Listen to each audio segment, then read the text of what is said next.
Okay, in today's tutorial I'm going to be showing you how to paint water droplets. In the last tutorial I was exploring painting ocean waves and it really got me thinking about water in general. I decided to return to the theme of water and do something much simpler, the starting point for representing water probably, which is water droplets. And there's two ways that I'm going to show you. I'm going to show you the more manual, more by hand method where you construct all of the parts manually. But because we're working digitally, I can also really show you the benefit of using some of the tools to give you a really quick, much easier way to actually produce them as well. Now what I've got in front of me is a piece of wood that I photographed that was just around my house. So I'm going to use this and I'm going to apply the effects of water droplets across this photograph. Now you can photograph anything that you have around your house. I really like the idea of wood because it has a grain, and you'll see from the effects that I'm going to do on it that the grain is an important element of how I'm going to actually portray a water droplet. If you want to follow along with the exact same background image of as myself, then you can actually go to my Patreon page. There is a link in the description that you can follow and you can go and download this image for free. Now I'm using the app Procreate, and the brushes that I'm going to use, I'm only going to use the soft airbrush today. Now I say it's the soft airbrush, please don't get confused. There is another one at the top that actually is called soft airbrush. It's really, technically, it's just called the soft brush, but it's within the airbrushing set of brushes. And in terms of the colours I'm going to use, well, I'll show you how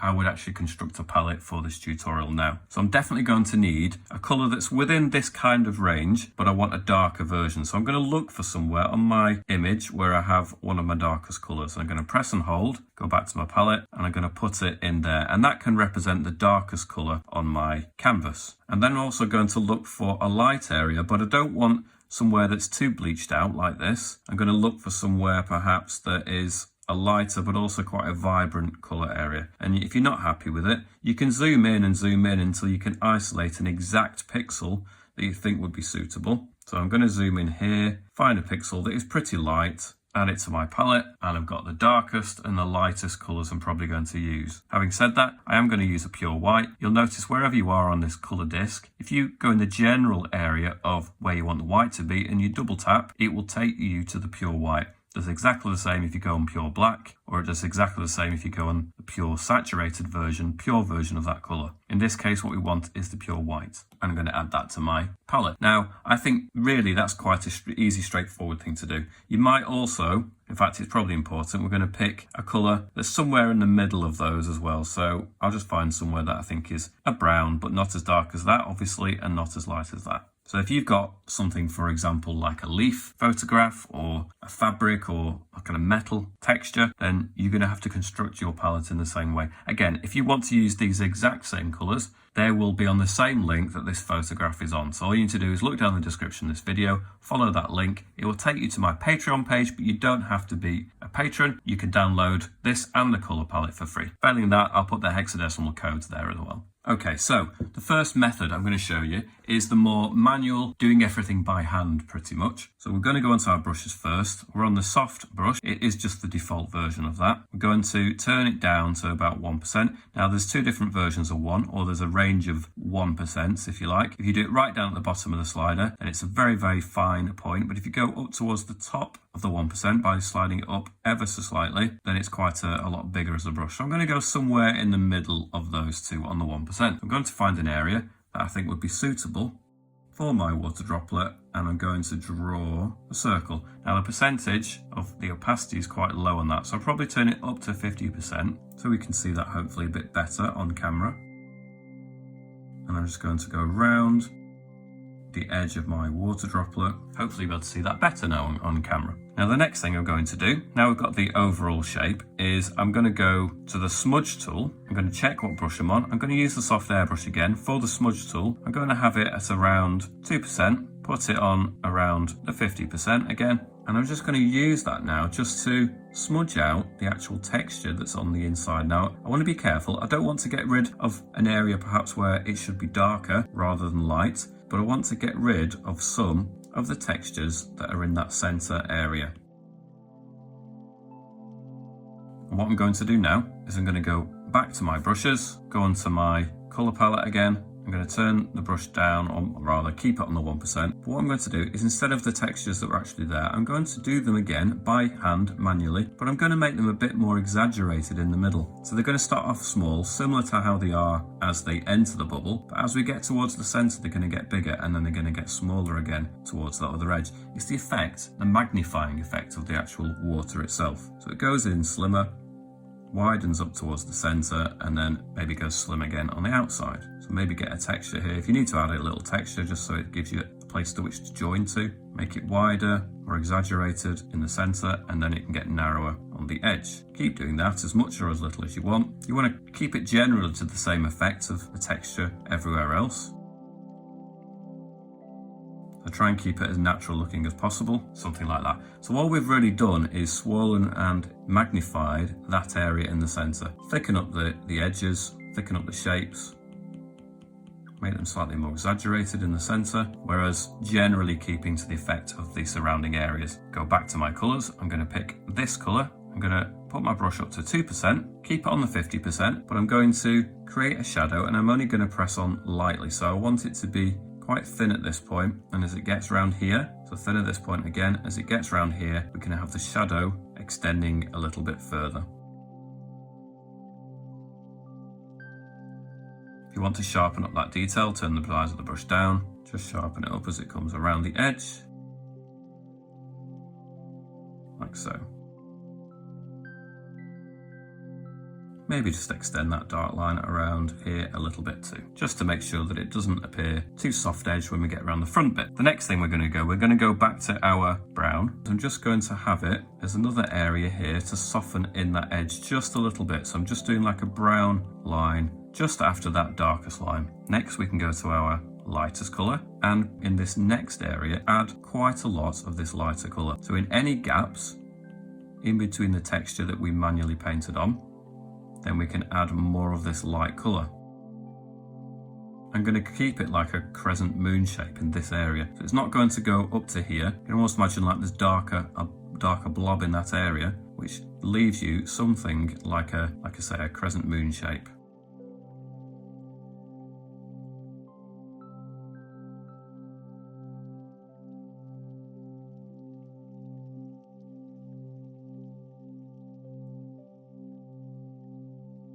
Now you can really go to town with this, really lighten up this area if you want to. It should be noticeably lighter than this area up here. Having said that, we've not finished with the top area either, because we're going to go to our darker colour, and we're just going to lightly, because we're still on the 50%, we've not changed the opacity for any of these brushes, we're going to lightly just go over this area, just to really darken it up a little bit at that front edge. Now, if you find like you're getting noticeable scribble lines on it, maybe you could just turn the size of these brush up a little bit, to maybe around 2%. You've got a definite crisp line around the front anyway, which is why we did it. And now we can just shade in there a little bit. The next thing we're going to do is we're going to go to our white, probably turn the opacity down to around 40%. We'll stay at the large size of the 2% brush, and we're just going to create an area here at the front of this dark section, where we're just lightening up that area. Then we'll turn the size of our brush down to the lower end of 2%, maybe turn the opacity up to like 50%, and then we can just create a front edge of that light area, in which we create some intense light at that point. You can take that perhaps right up to the edge there a little bit. So that's pretty much the general effect. You can also, perhaps with your lightest colour, use that just to gently, just a real light touch of it, just add some light into the actual shadow here a little bit. Because what happens generally is the light comes through and then it might just illuminate some of that shadow a little bit, but not too much. You can really overdo that and it will look a bit silly. So that's how I would recommend you do it more manually. You can go back over this, sharpen it up in areas too. I can notice little bits of it here. Perhaps if I turn my brush down to the 1% again, I can just go around it, sharpen up at that edge up there, for example.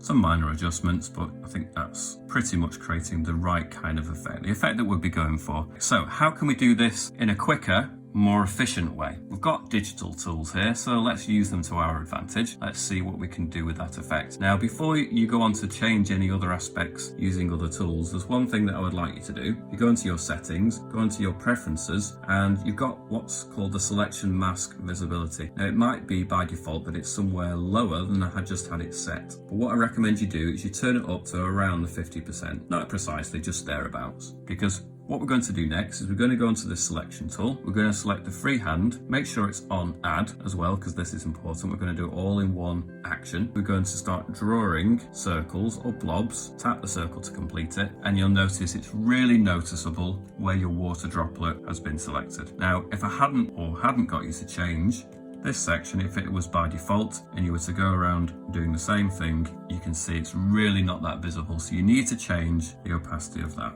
or the visibility of that rather. So turn it up to about 50% again-ish. Make sure you're on the selection tool. Freehand, make sure the add symbol is highlighted. We're going to create a lot of friends for this particular water droplet. So you can have some smaller, you can have them clustered, you can have some different shapes. What I would recommend is you try and avoid anything that starts to appear like a sharp corner, obviously. So they're not all going to be round by any means, but the edges of them are generally going to be rounded.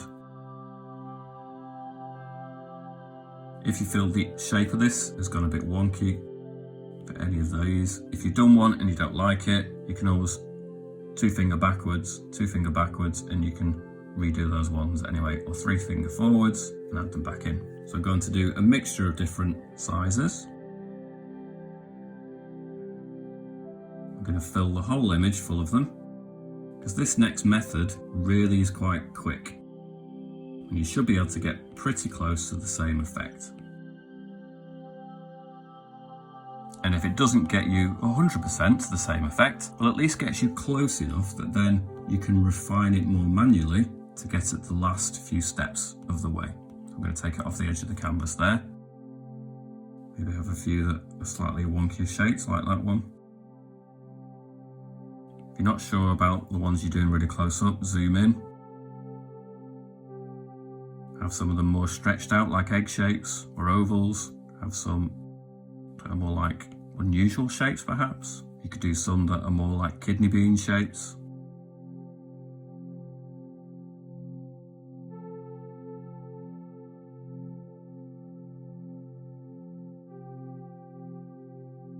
Do as many or as little of these as you like. I quite like the effect when there's a lot of them, which is why I'm doing a lot.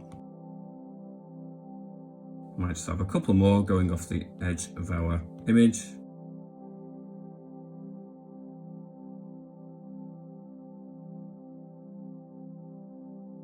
You may want to make sure that you do some that are really close together as well. You don't want them all completely evenly spaced out. So maybe just, if you notice that they're looking a little bit too uniform, just do a few that seem to really get close to another one. You don't want to have them touching, but if you've done them too evenly spaced apart, it might look a little bit artificial.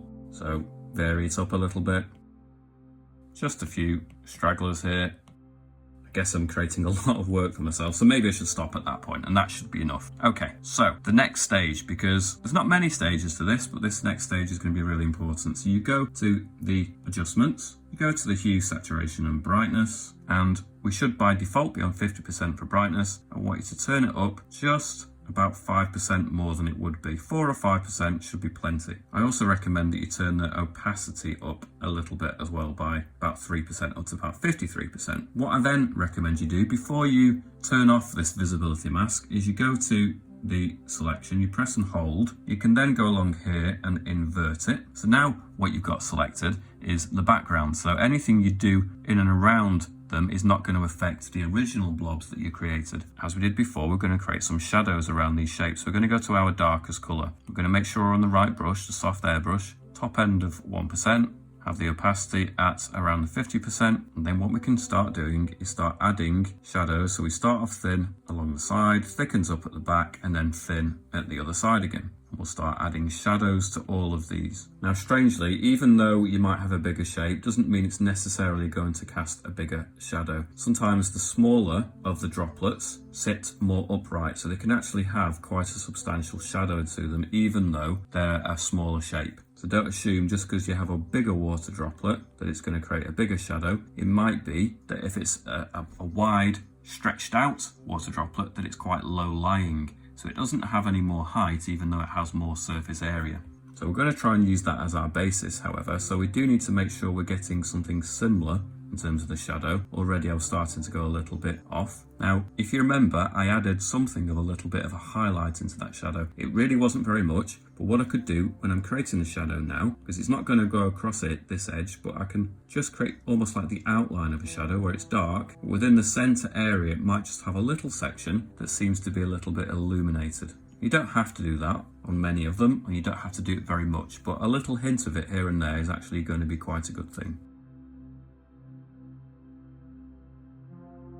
So maybe turn the opacity down for this actually. It's really quite strong, what we're creating here in terms of shadows. So I'll put it down to about 40%. I can maybe turn the size of the brush down a little bit, so it's the top end of 1%. I'm just going to go around these shapes, creating a shadow for the back half of the droplet. Now I've done a lot of droplets, so it's going to take me just a couple of minutes to go around the entire image to create shadows for all of them. But it's really quite a quick process like this because you don't have to be too precious around the edge because you've already got that selection, mask, which means that you can't really step beyond the boundary, which is great. So you just need to make sure that you are keeping it quite thin as it goes around the front, and then as it comes around the back, you have a wider angle on it there. So thin around the edge, and then it runs wider. Like I say, maybe just in the middle section there, it's a little bit lighter. So focus it really perhaps just in the center.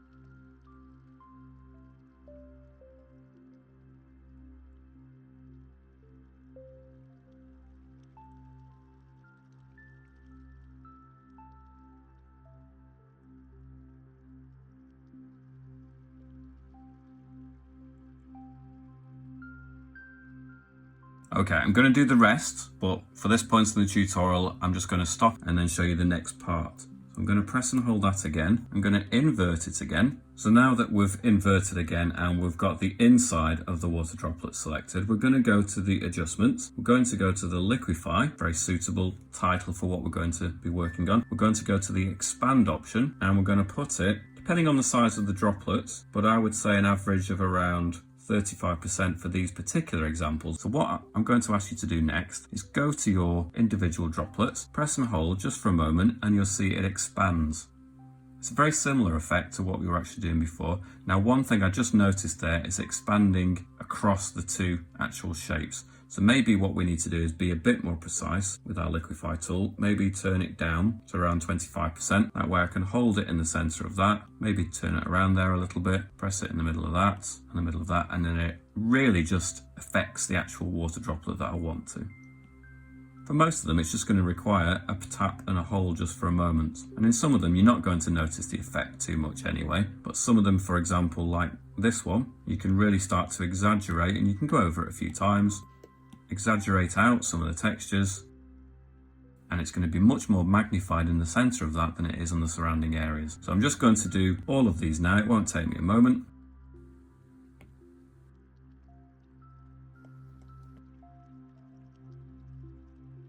It's a subtle detail, but it's one that I think the eye can actually detect and appreciate the difference. Like I say, also on some of the smaller ones, you're not going to have much of a noticeable effect, but it's the middle-sized ones especially that I think you notice that really quite a lot, and it gives you that extra sense of round magnification, which is really effective for what we're trying to do. If you feel like you've moved it around too much, just go to the center again, press and hold, just adjust it a little bit more until you're happy with it.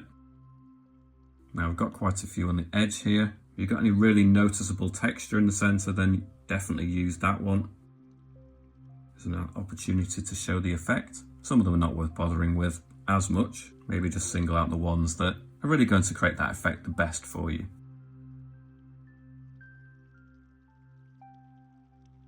As you can see, I'm just tapping a few times, tapping and holding a few times around the center area. That perhaps is the technique that's going to work better for the larger shapes anyway.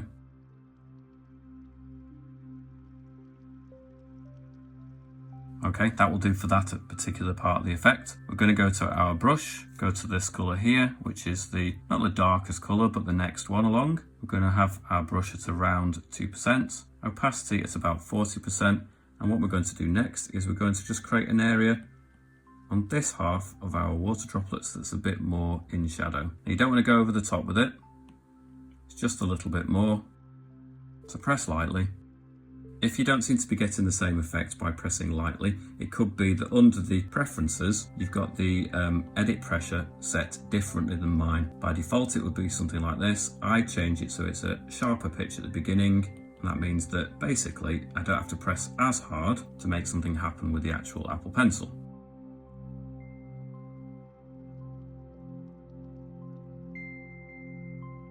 So I'm just pressing lightly, like I say, around that edge, trying to blend it in a little bit. It's on a soft airbrush anyway, so it should be fairly easy to blend it in.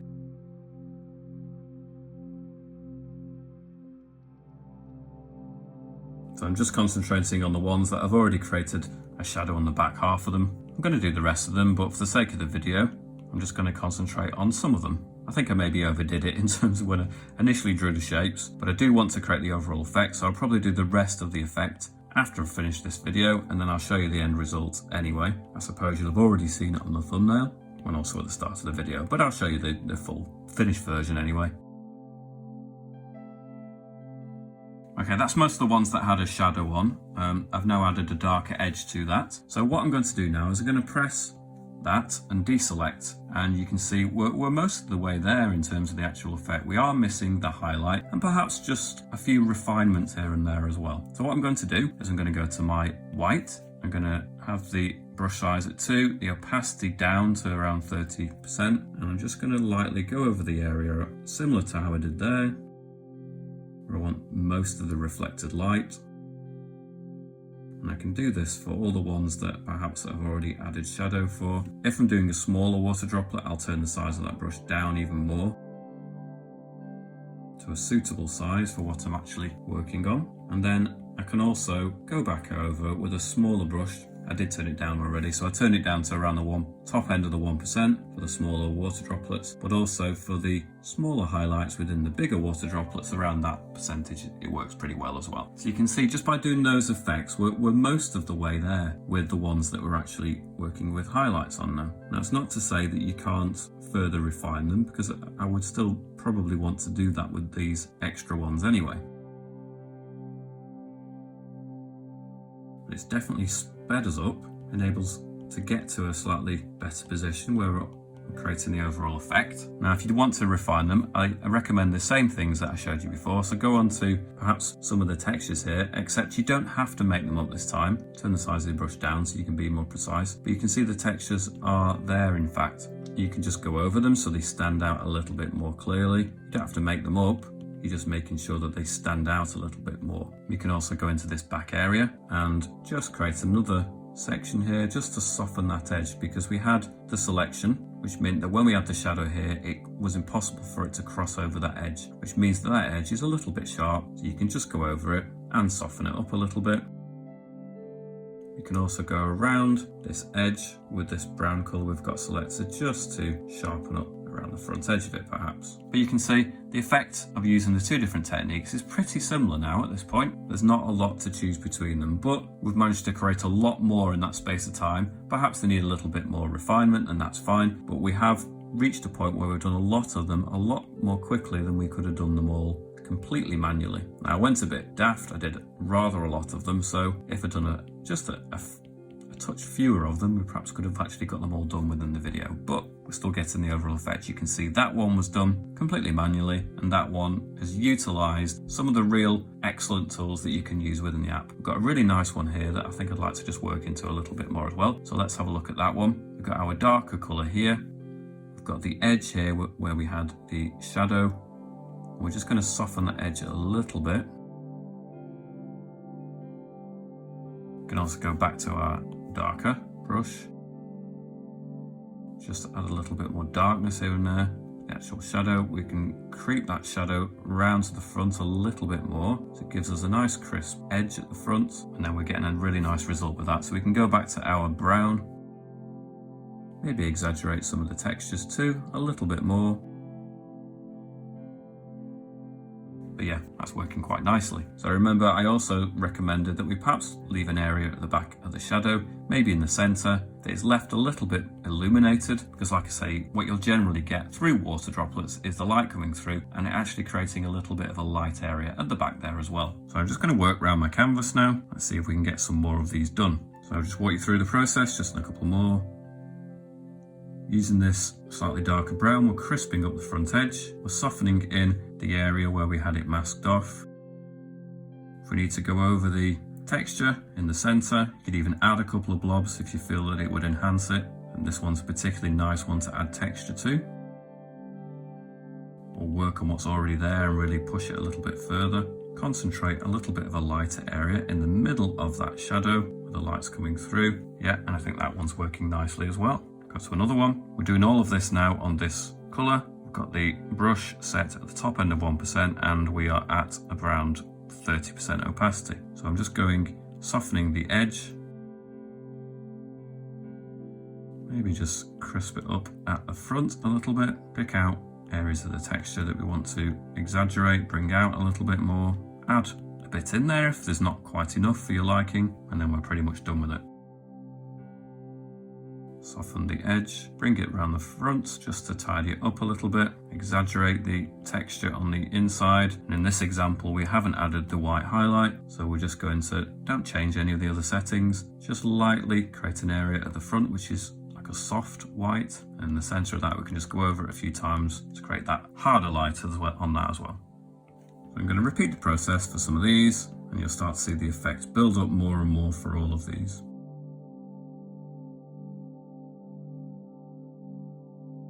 Like I say, if you feel like you want to sharpen up the shadow, make it a little bit stronger in places, you could even go into the grain as another example. If you feel like the grain should be a little bit darker in the shadow area, you could always add a little bit of that darker color in there as well. Remember, you want to keep something of a light area there too though.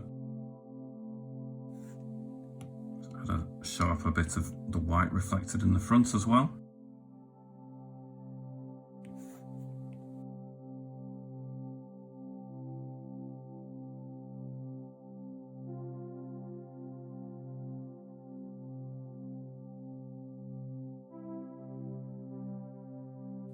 If you've got a larger shape like this, you can turn the size of the brush up to around, well, top end of 2% in this example. I'm creating more of a stretched out highlight there in the general sense, but then I'm going to turn the size of the brush down again to the top end of 1%. And I'm going to concentrate the reflected area, the really bright white area, just for a small part of it.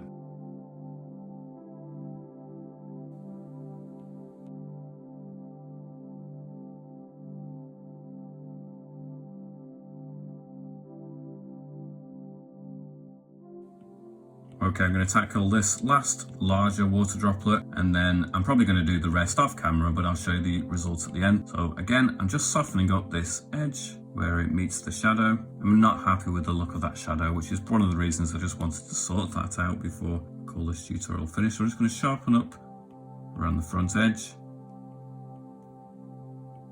Maybe bring that shadow out a little bit more so it's more rounded. They're not always going to go right. Sometimes you need to work a little bit longer on some of them. That's just part of the process. So let's pick out some of these more exaggerated pieces of the grain. I can make more of them than it perhaps is actually naturally there. I can make them a bit thicker, a bit more prominent. Right in the center, it's going to be definitely getting that magnification effect. You don't want to go too crazy on it though, because if you start just going really berserk because you think it's a bigger shape, you're going to push it too far and it will look slightly silly. So you just want to increase the size, but only by a certain amount. Okay, I'm going to go to my darker color. I feel like it needs a little bit more of that at the front as well. And let's go to our white. Just like we did here, we're going to create a gentle kind of light that goes across. Maybe have it fading in and out turn the size of the brush down, and then we're just going to create some areas that really have a sharp light. And because it almost has 2 points there, we might have 2 points at which it really reflects back a lot of light as well. And again, if you want to put a little bit more of the light into the center of the shadow, you can just use the lighter color. Perhaps should have gone that way, use that color. Add just a touch more of that lighter color into the center. And I think I'm going to leave this video part of the tutorial at this point. So you can see now the rest of the effect in full finished detail. And it's quite a simple technique, but when used correctly, really is effective. So I hope you've enjoyed watching this tutorial. This is just, I thought I'd go back to the beginning of water, stick with the most basic effects, although I've done it before in a slightly different fashion. I felt like this was an updated version showing you how to do it more efficiently. I'm going to do lots of other water tutorials, all sorts of different kinds of water, in different states and different shapes. Make sure to press the bell notification button when you subscribe. Check out my Instagram and my Facebook links, which are down in the description. Post your results, tag me in them. Let's start a dialogue going. Anyway, that's all for this time. Catch you back here soon. See you later.